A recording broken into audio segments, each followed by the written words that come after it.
tenemos la plata, la riqueza, la fortuna y la abundancia, siempre acompañando La Paz, capitale de la Bolivie, perchée à plus de 3600 mètres d'altitude, est une ville où les traditions ancestrales continuent de faire partie du quotidien. Au cœur de la ville se trouve la rue des Sorcières, un lieu à la fois connu des touristes et profondément ancré dans la culture bolivienne.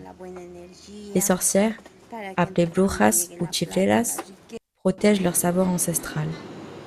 Afin d'en savoir plus sur leurs pratiques et coutumes, j'ai cherché à les interviewer.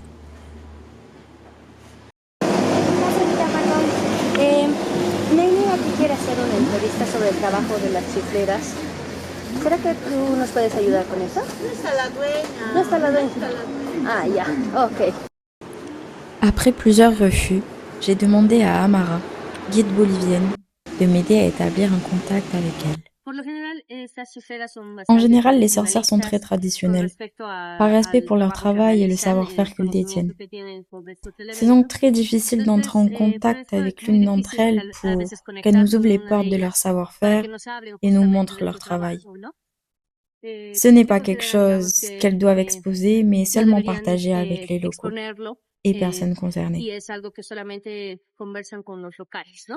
Malgré plusieurs refus, l'une d'entre elles a accepté de nous recevoir. Vous êtes une sorcière? Oui, parce que j'ai les connaissances que ma mère m'a transmises. Tout le monde ne peut pas devenir une sorcière. Et donc, vos enfants pourront aussi devenir sorciers? Oui, eux aussi. Le plus important, c'est de transmettre le savoir. Être une sorcière, ce n'est pas un choix, mais un héritage, un savoir ancestral transmis de génération en génération.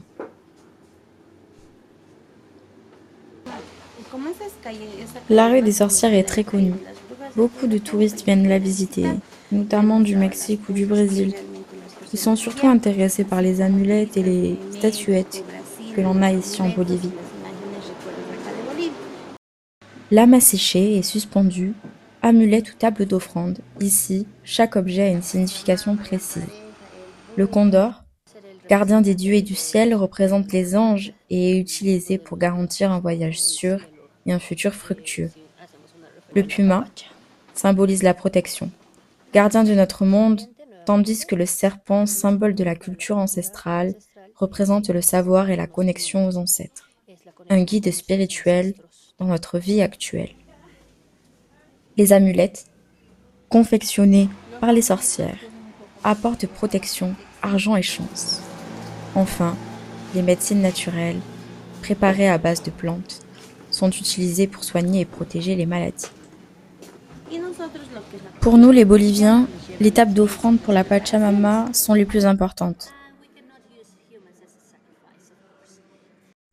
Cette table, c'est une table d'offrande pour la terre-mère, la Pachamama. Ça fait partie intégrante de notre culture. La majorité du temps, on la prépare en y mettant nos intentions. On demande la santé, le bien-être de la maison. On demande des clients pour ne jamais en manquer. La banque de la bonne chance. Le travail. On peut y ajouter aussi ce que l'on souhaite. Certains demandent l'amour, d'autres des désirs qu'ils souhaitent réaliser. Après avoir matérialisé nos intentions, on ajoute le fœtus de la main. C'est une viande pour nourrir la terre-mère, une offrande. Une fois que la table d'offrande est faite, on l'emmène dans des lieux sacrés, comme par exemple les montagnes de la Chacaltaya ou de la Cherry.